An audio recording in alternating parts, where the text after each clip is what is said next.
Hola a todos, bienvenidos nuevamente a Viajes de Fe.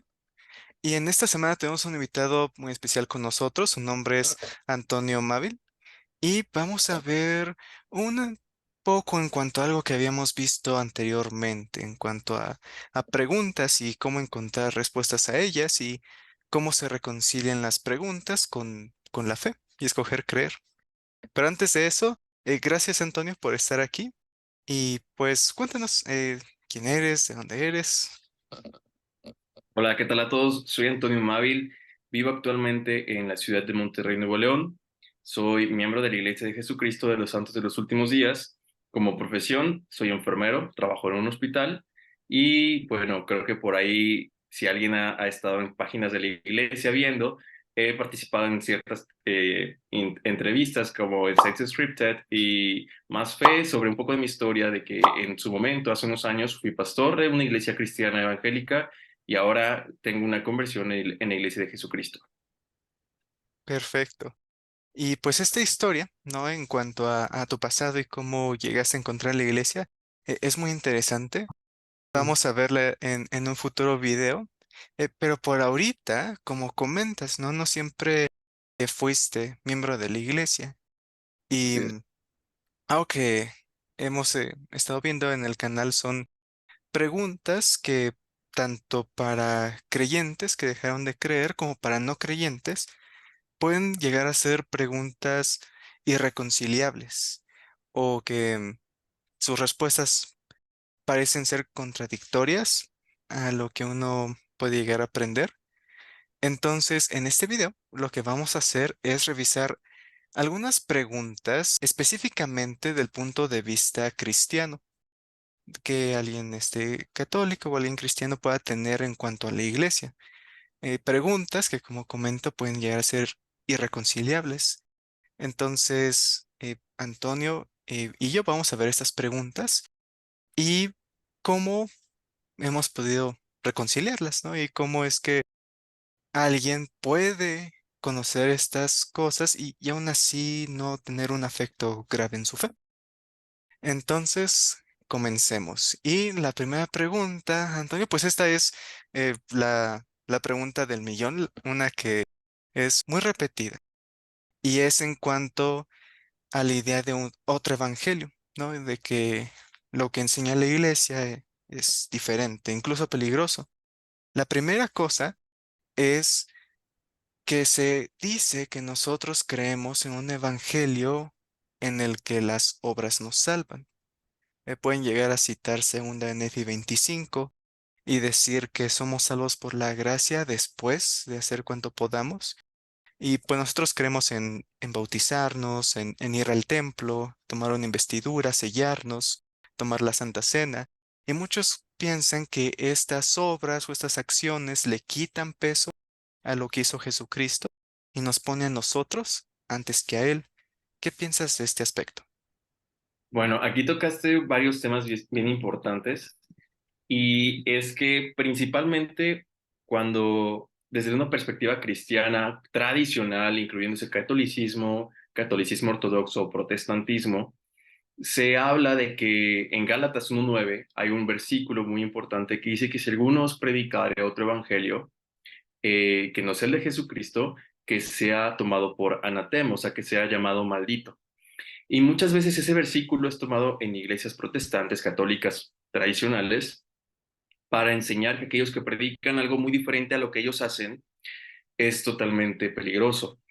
Algo bien importante de lo que hablaba Pablo a los Gálatas es de que aquel que predicara un evangelio diferente al de Jesucristo, aquí hago el paréntesis o el énfasis en diferente. Cuando nosotros conocemos la restauración del evangelio, ahora ya hablo como miembro de la iglesia, nos damos cuenta que en realidad, si vemos el Antiguo Testamento, el Nuevo Testamento, lo comparamos con Doctrina y Convenios y lo tomamos también con el Libro de Mormón, nos damos cuenta que en ningún momento se nos está predicando un evangelio diferente.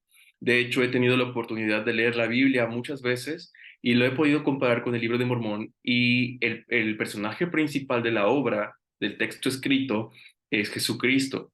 En ningún momento se nos está hablando de un evangelio diferente porque no se menciona que alguien más haya muerto por mis pecados y que alguien más haya muerto por mi redención. Entonces ahí quiero tocar ese tema porque tú mencionaste un evangelio diferente. Y algo también importante en cuanto a las obras, cuando yo conocí la iglesia de Jesucristo y escuché ese versículo del libro de Nefi, de que somos salvos por gracia siempre y cuando, estoy parafraseando, siempre y cuando nosotros estemos dispuestos a hacer algo. Cuando nosotros vemos las posturas de la iglesia en cuanto a la doctrina, nos damos cuenta que la salvación es para todos y es por gracia, como dice Corintios, que es por gracia para que nadie se gloríe. Pero habla de la resurrección universal para todos, para que en algún momento seamos juzgados. Algo que yo tuve curiosidad y es que cuando leí Apocalipsis, el libro de Apocalipsis en el Nuevo Testamento, se habla que Dios nos va a juzgar por nuestras obras y que cada uno nos va a dar una recompensa por cada obra y que nos va a dar una piedrecita que va a llevar un nombre nuevo. Entonces, las obras no solamente se hablan en el libro de Nefi, también se hablan en la Biblia misma y pareciera que a veces hay contradicciones en cuanto al Antiguo Testamento y el Nuevo Testamento. Pero en realidad, si nos damos cuenta ahora con el Evangelio restaurado y la postura de la Iglesia de Jesucristo, podemos darnos cuenta que la restauración, perdón, que la salvación es universal, es para todos, pero cada uno va a progresar hasta donde él o ella lo decida. No sé si me explico. Sí, sí, claro. Y sabes, ahorita que lo comentas, no sé si es cierto, en Mateo, ¿no? También cuando se habla del juicio y de cuando Jesucristo va a regresar, Ujú. repite justamente esto, ¿no? También de que seremos Sí, juzgados por nuestras obras. Y a veces, por ejemplo, ¿no? La forma en la que a veces los miembros toman esta pregunta, tal vez es para, como decir, no, si necesitamos obras y como para llenar esta parte, ¿no? De la pregunta. Y por el otro lado, ¿no? Y digo, ya vimos un poco de por qué las obras son importantes en el Evangelio, cómo es que también se incluyen en la Biblia. ¿Qué rol juega la gracia? ¿No? Por ejemplo, en iglesias protestantes es, está esta idea, ¿no? Como comentas de Pablo, ¿no? Que somos salvos por la gracia y no por las obras para, pues, no presumir, ¿no? claro. Entonces, ¿de qué papel juega la gracia para ti en este esfuerzo de seguir a Cristo? Quiero corregir, primero hago un paréntesis, quiero corregir lo que hace rato dije, no es Corintios donde habla de la gracia, que somos salvos por gracia, es Efesios. Corrijo ese error mío. ¿Y qué papel juega la gracia en nuestras vidas? Mira, muchas veces he escuchado la palabra gracia y dentro de la iglesia cristiana, cada denominación le da su propia definición. Es bien curioso cómo para unos la gracia significa otra cosa y para otros significa una muy diferente. Pero en cuanto a la postura de la iglesia y del evangelio restaurado, me encanta la manera en la que toca el tema de la gracia porque lo hace ver, y yo lo veo así también, como la mano de Dios respaldándonos en todo nuestro esfuerzo. Es decir, Él sabe que nos cuesta orar, pero nos esforzamos por orar y Él nos da un empujón. Gracia viene del griego caritas, que es don, es regalo, y yo veo eso, o sea, que Dios constantemente, nuestro Padre Celestial, nos da regalos para esforzarnos porque Él está viendo nuestro máximo potencial, que a veces nuestro máximo potencial puede ser un 10% en todo el día, pero Él ve eso y Él nos da ese empujón, esa mano de gracia para ayudarnos a avanzar. Muchas gracias por compartir eso. Y sabes, ahorita que estamos hablando de este tema, es Ajá, curioso porque, digo, en el libro de Mormón señalan un versículo que menciona hacer algo y se puede generalizar la idea de que creemos en solo hacer cosas. Y de ujú, igual forma, en el Nuevo Testamento está un versículo que habla de la gracia y se puede generalizar. así Y es. creo que cuando vemos ambos libros, en ambos está la idea, no contraria, pero sí está el otro punto de vista también. Por ejemplo, en su NFI 25, si dice somos salvos después de hacer cuanto podamos. Y de hecho, vamos a hacer un video más adelante de ese tema, pero bueno, para no desviarme. eh, También en segunda NFI, cuando Jacob está enseñando en cuanto a Jesucristo, pues enseña, bueno, parafraseando, igual por acá puedo dejar la referencia, de que después de reconciliarnos con Dios es únicamente por la gracia que somos salvos. Entonces, este versículo sí dice algo de hacer, pero unos capítulos atrás igual estaba diciendo que solo la gracia nos salva. De igual forma, en el Nuevo Testamento, Pablo dice esto, ¿no? De ser salvos por gracia y no por obras. Y tantito antes, pues está esto que comenta Jesucristo, ¿no? Igual, si no estoy mal, en Santiago también habla de que la fe sin obras es muerta. Entonces, no son ideas que chocan, sino simplemente son ideas que se conectan. Sí, son ideas que se unen. Sí es, y pues es interesante, ¿no? Y en cuanto a tal vez doctrina diferente, ¿no?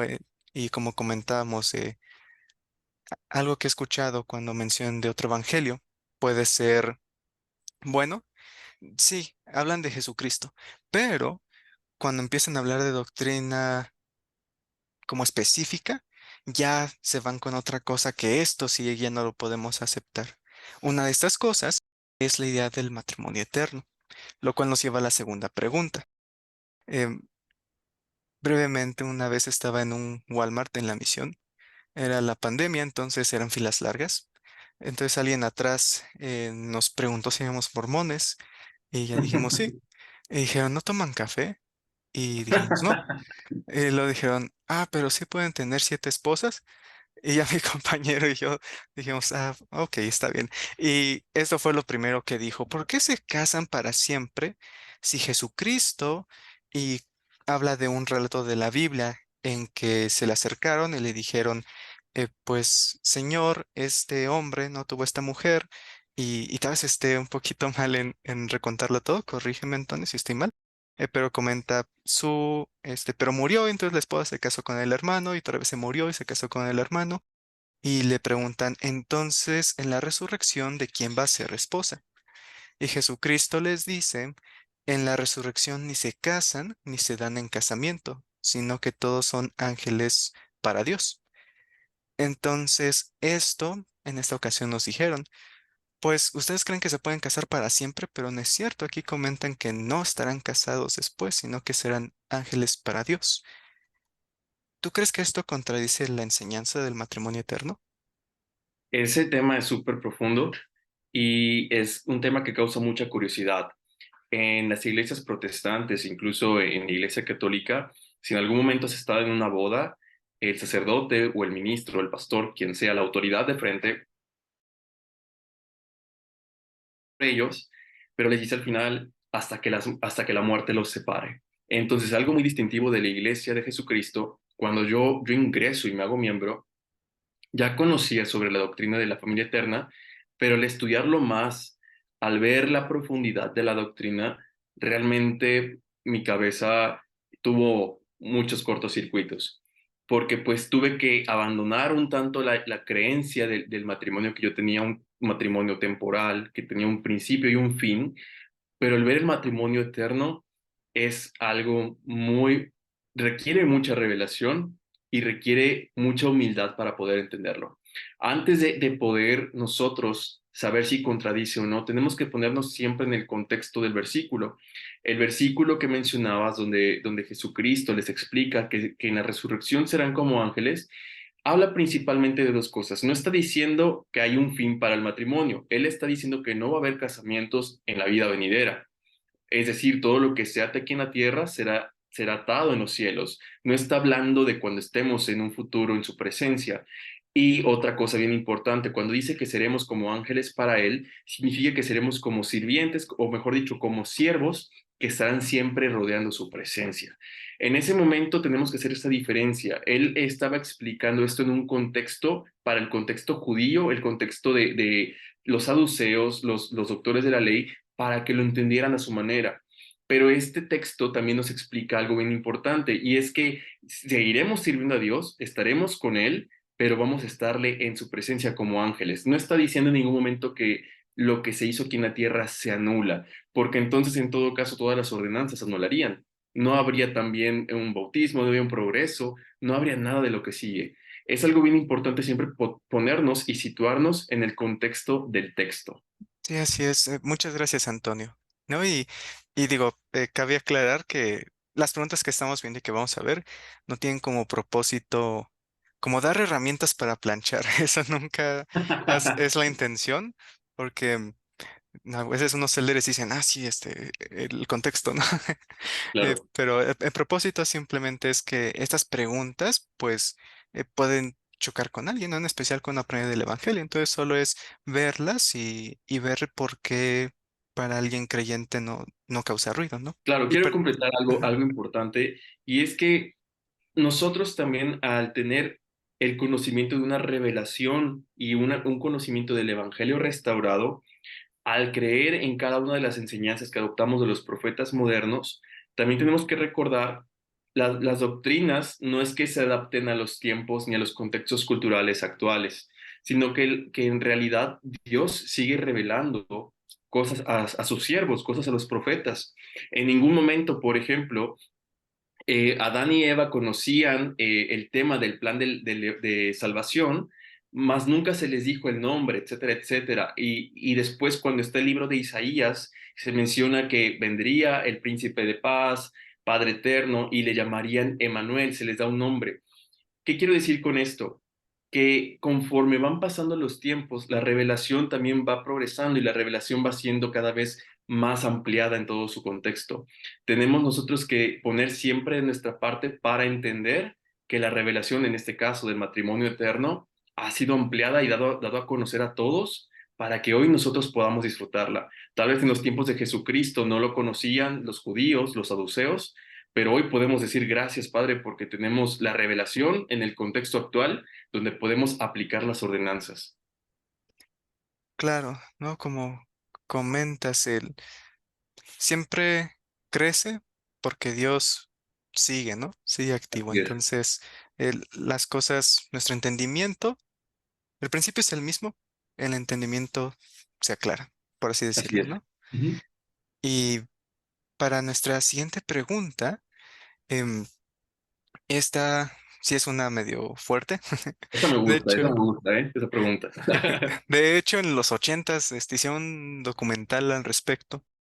Una vez un invitado que tuvimos en el canal comenta que en su misión eh, lo bombardeaban justamente con este documental. El punto principal es que podemos ser dioses. De por sí la palabra ya suena medio fuerte o podemos imaginarnos a un tipo Thanos, Goku, no sé, algo así y pensar que eso es loco o muy raro. Eh, y por ejemplo, ¿no? También se utiliza una escritura de Isaías que dice el Señor, eh, no hay Dios más que yo y después de mí no se va a crear ningún Dios. Entonces, por ejemplo, tú, Eduardo, ¿cómo reconcilias esta idea de de que creemos que podemos llegar a ser como nuestro Padre Celestial y la idea de que la Biblia dice lo contrario? Fíjate que cuando yo escuché por primera vez esa doctrina, bueno, no fue esa doctrina tal cual la que escuché por primera vez conforme al ser como Jesucristo, coherederos con Cristo y herederos de nuestro Padre Celestial en cuanto a su naturaleza, sino que cuento esta parte porque se relaciona mucho y cuando escuché a los misioneros hablar por primera vez de que el Padre Celestial, Jesucristo y el Espíritu Santo son tres seres distintos con un mismo propósito. Cuando escuché eso yo lo llegué a cuestionar mucho y les decía, entonces, ¿hay tres dioses? ¿Hay tres individuos que son la divinidad, la deidad? ¿Me están diciendo eso? ¿Y por qué hago este énfasis? Porque en la iglesia cristiana, protestante, católica, ortodoxa o romana, de corte tradicional, se enseña la Trinidad como que son tres seres en un solo Dios. Algo muy diferente a la iglesia de Jesucristo, que es lo que nosotros practicamos y conocemos como la Trinidad. Entonces yo argumentaba lo mismo, de que, a ver, entonces, ¿por qué la Biblia me dice que no hay más que un solo Dios? ¿Por qué me estás diciendo usted, misionero, que hay tres dioses? Yo los cuestionaba mucho respecto a eso y era mi dolor de cabeza, porque yo no quería cometer una herejía, yo no quería cometer algún pensamiento contrario a lo que yo creía que Dios era o quien Dios era. Cuando nosotros vemos la naturaleza de Dios, nos podemos dar cuenta principalmente que nuestro Padre Celestial tiene su personalidad, Jesucristo tiene su personalidad y el Espíritu Santo tiene su personalidad. Entonces no puede haber tres personas en un Dios. cada uno tiene su personalidad. Desde ahí estamos dándonos cuenta que hay tres seres en acción obrando para nuestra salvación, el que nos crea, el que nos salva y el que nos santifica. Nos damos cuenta que desde un principio ya hay tres dioses. Y si vamos a las notas de la iglesia y a las guías para las escrituras, la guía de estudio para las escrituras, nos damos cuenta que cada uno dice, y es un dios, y es un dios. O sea, podemos afirmar que la Trinidad cuenta de tres dioses. Entonces, ¿qué pasa con este versículo que tú acabas de comentar? No hay más Dios que uno y después de mí no se creará ningún Dios. Cuando se habla de este versículo, también hay muchos más en la Biblia, están Salmos, están Isaías, están Jeremías, se hablan siempre desde un contexto de contraposición. En los tiempos del Antiguo Testamento, muchos de los reyes querían tomar el control y hacerlo como una teocracia, es decir, que ellos se sentían Dios y gobernar desde una frase, Dios me eligió a mí para ser su rey. Un ejemplo, faraones, un ejemplo, babilonios y diferentes civilizaciones tomaban el cargo de Dios al frente. Es decir, ellos decían, yo soy el rey, pero soy también Dios. Tenemos que ver también otra parte, y es que voy a hablar desde la raíz hebrea de Dios que se utiliza, que es Elohim, que para nosotros es el nombre de nuestro Padre Celestial. Desde la raíz hebrea, eso también significa jueces o autoridades. Entonces, tenemos que ver desde qué punto de contexto lo estamos tomando. En este caso, él habla desde que nadie se va a poner sobre él en este plano de nuestra creación, que no va a haber nadie más arriba que él en este momento, que nadie está por arriba de nuestro Padre Celestial y nadie está por arriba de él, y es a lo que se refiere. Hay otra parte bien importante, y es que todo el Nuevo Testamento nos revela, por ejemplo, en Romanos, en Corintios, en Colosenses, que somos coherederos en Cristo y herederos de nuestro Padre Celestial en cuanto a su naturaleza.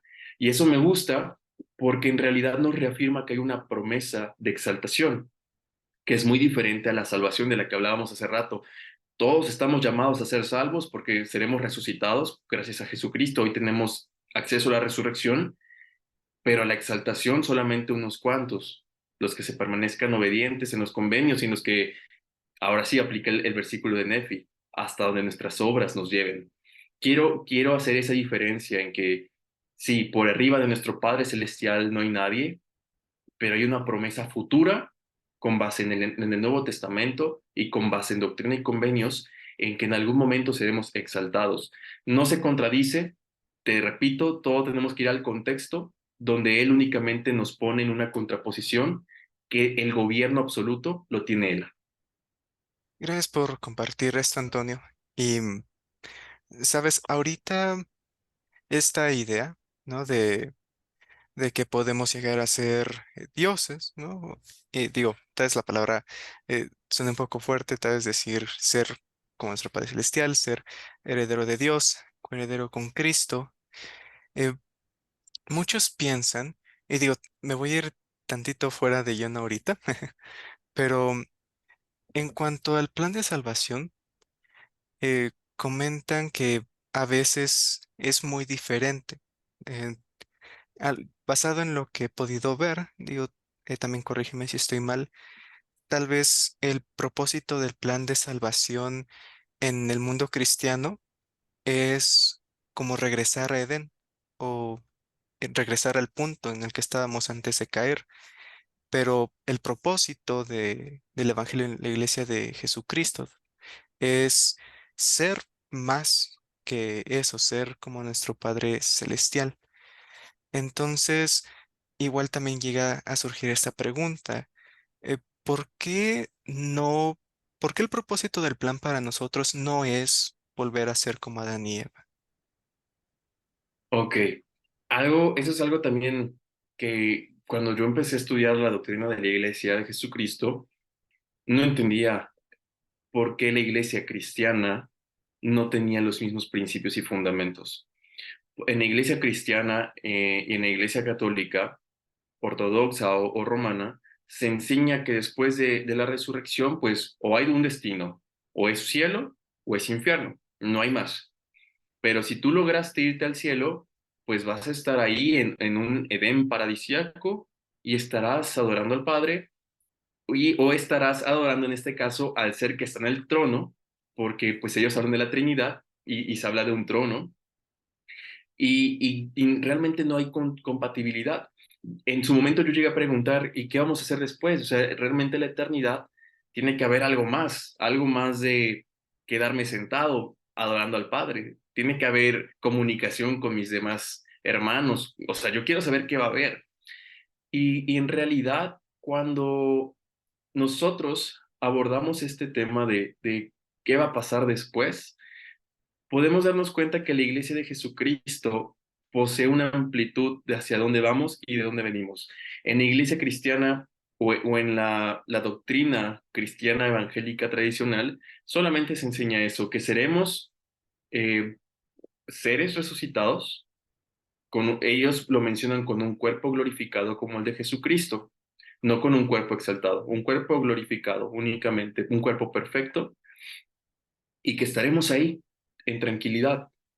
Pero cuando vemos la doctrina de la iglesia que dice que seremos perfectos, exaltados, bueno, siempre y cuando nos hayamos guardado en los convenios, exaltados, y ves que realmente hay más allá todavía, que podremos ver a nuestras familias, que podremos estar, me encanta Doctrina y Convenios que dice que nos espera la misma sociabilidad que existe ahora, pero con una gloria aún más alta, una gloria diferente a la de aquí.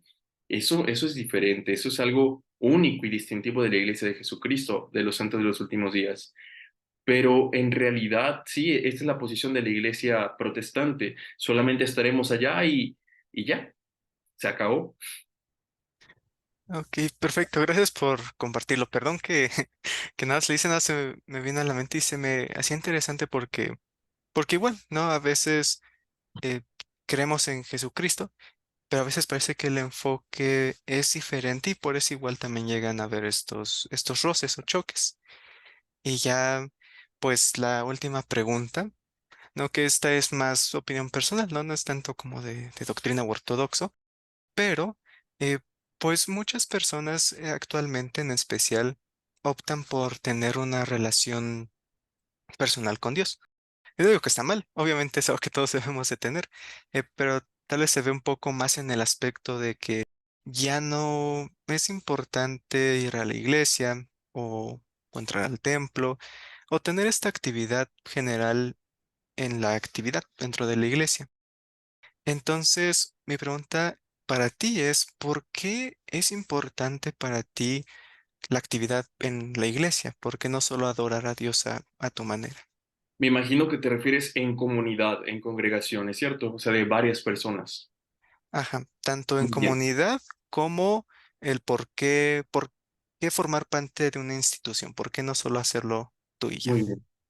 En primer lugar, la primera carta a los Corintios, capítulo 12, menciona que la iglesia es como un cuerpo, que es como un cuerpo físico.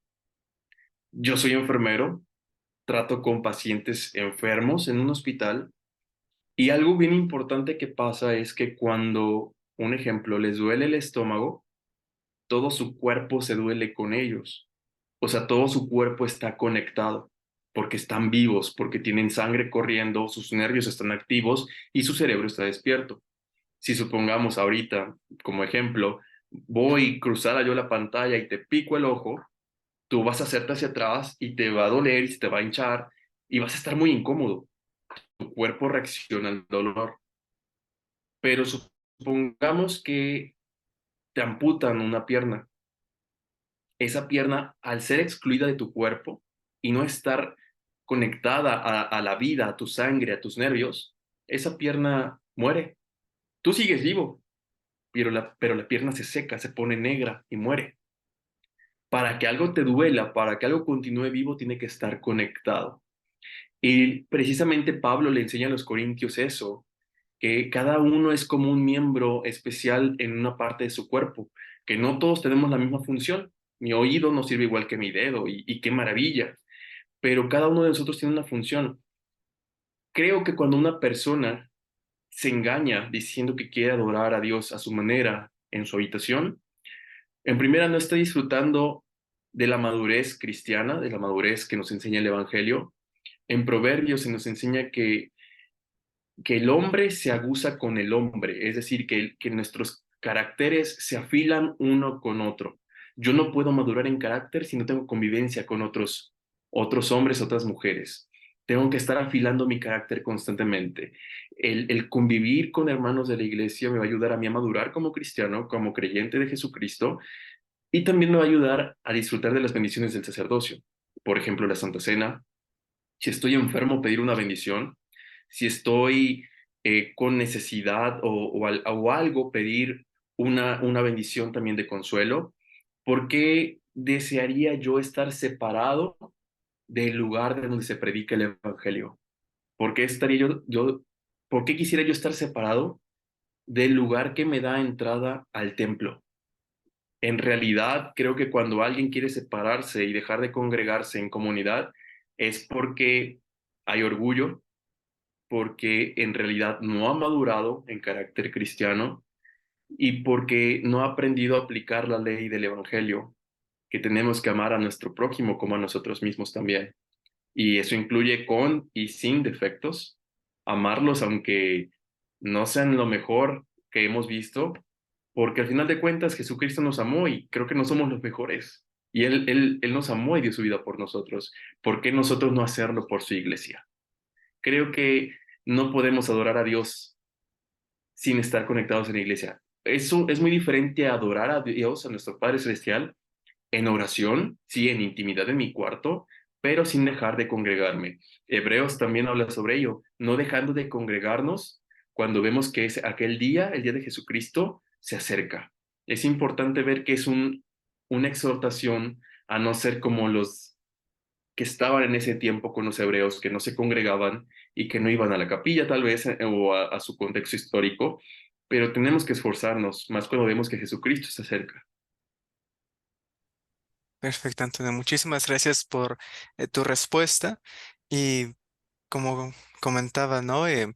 Estas cosas a veces pueden causar ruido, pero el propósito, ¿no? De responder estas preguntas no es el convencer a alguien. Al final es un viaje espiritual.